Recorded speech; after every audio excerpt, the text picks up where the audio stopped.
Imagine you're working in Cursor when a build fails in your CI.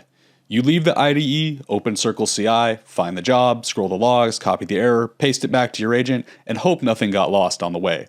That round trip is the slow part of AI-assisted coding. Today, I'm going to show you how to cut that out. We're connecting Cursor to the CircleCI MCP server so the agent can read pipeline failures and trigger builds without leaving the editor. To follow along, you'll need Cursor installed and a CircleCI account with a project setup. There's a demo repo linked in the description, as well as a link to the CircleCI Quick Start Guide. We'll begin by creating a personal API token from the CircleCI web interface. We'll go over to CircleCI and navigate to your profile icon on the top right. We'll go there, we'll click on User Settings, and then we'll head over to the left and we'll click on Personal API Tokens, and then we'll go ahead and click Create New Token, and we'll give it a name. I'll go ahead and do that part off screen since this is some sensitive information. Be sure you copy your token to a safe place since CircleCI will only show it to you once. Once you have that, we can get the MCP server set up in Cursor. To do this, let's head over to this page, circleci.com/product/MCP, which you can find linked down in the description. And then we're going to scroll down on the page till we get here to the instructions for configuration instructions using Cursor.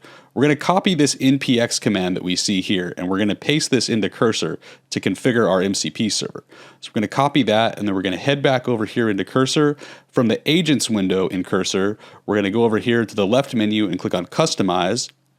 Then here along the top, we're going to filter for MCPs. Since this is our first one, we're going to see this menu, which lets us create a new MCP server. We're going to go ahead and press New. And then Cursor is going to go ahead and open up this config editor, which allows us to set up our MCP server. And so we're just going to go ahead and delete what's there, and we're going to paste in what we just copied from the CircleCI webpage. From here, we need to set up our CircleCI personal API token that we just copied in the previous step. So here on the option where it says Circle Token, we're going to replace this default Your CircleCI token and just go ahead and paste whatever the actual token that you just created was in here. Once you've done that, go ahead and press Command Save just to save this. I'm going to set up my token off screen, save it, and then we'll take a look at what the MCP can do. Once we have that config saved, our MCP server is ready to use, and it will stay up to date over time. The npx command we just pasted in there pulls the latest version of the server, and our token is saved in the config file, so it's ready to use across future sessions. Now if we look back in the Customize menu filtering for MCPs, we can actually see it here listed as connected, the CircleCI MCP server, and we can see it has 17 tools enabled. If we want to see what those tools are, we can go over here, click on the three dots and click Manage Tools, and then we can get a full list of all the tools that we could actually use with the CircleCI MCP server. But let's put it to work. Let's head over here to the left, find Repositories, and we'll click on this button for Open Workspace, and we're just going to point that at the wherever we set up our Git repo. In our case, it's Chunk Data Forage demo repository. Now that this is working, let's ask it a question and actually prompt it to use the CircleCI MCP server.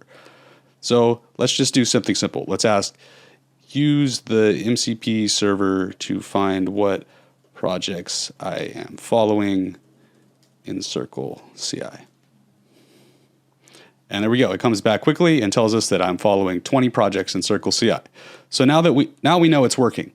Let's try to have it do something else. Let's ask it to actually invoke one of its tools and validate our CircleCI config.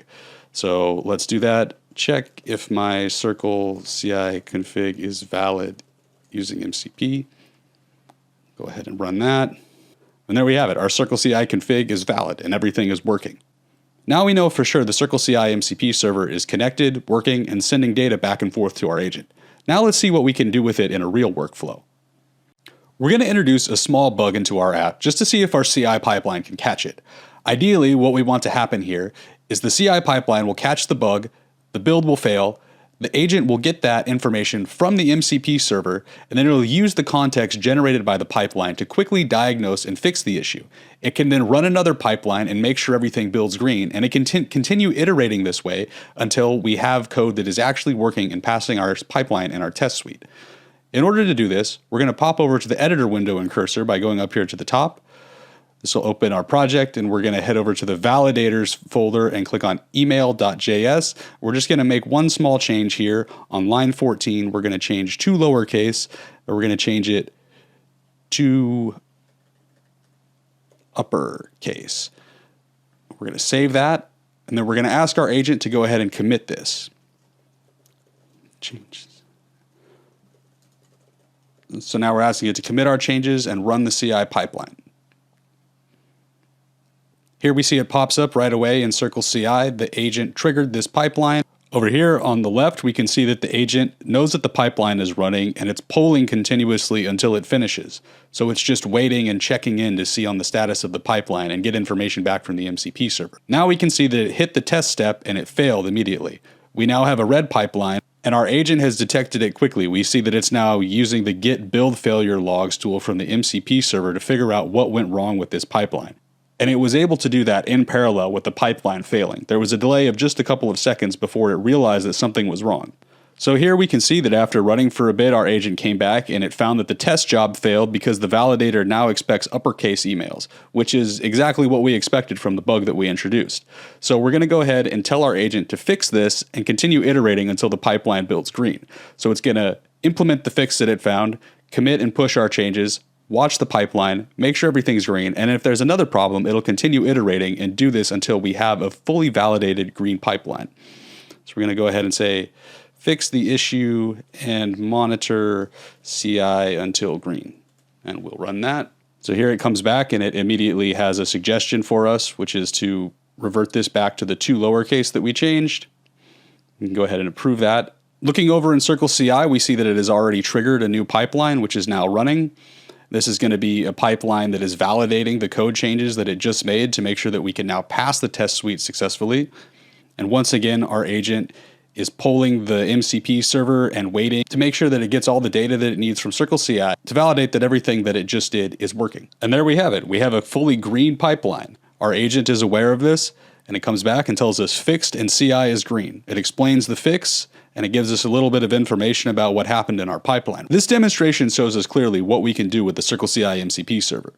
The agent was able to run all of these pipelines, make all of these changes, and collect all of this context with very little intervention from us. All we did was set up the MCP server and tell it what to do. Without the MCP server, a developer would have had to go back and forth between different interfaces, find logs in CircleCI, bring them back to the agent, and constantly context switch back and forth. The MCP eliminates all of that through simple automation, allowing data to flow cleanly between the agent and the MCP server. This allows it to invoke tools, find information, and continue working autonomously. We've now seen the full setup end to end, from the initial configuration of our MCP server to having our agent interact directly with our CircleCI pipelines. There is a lot more that you can do with CircleCI, Cursor, and autonomous agents.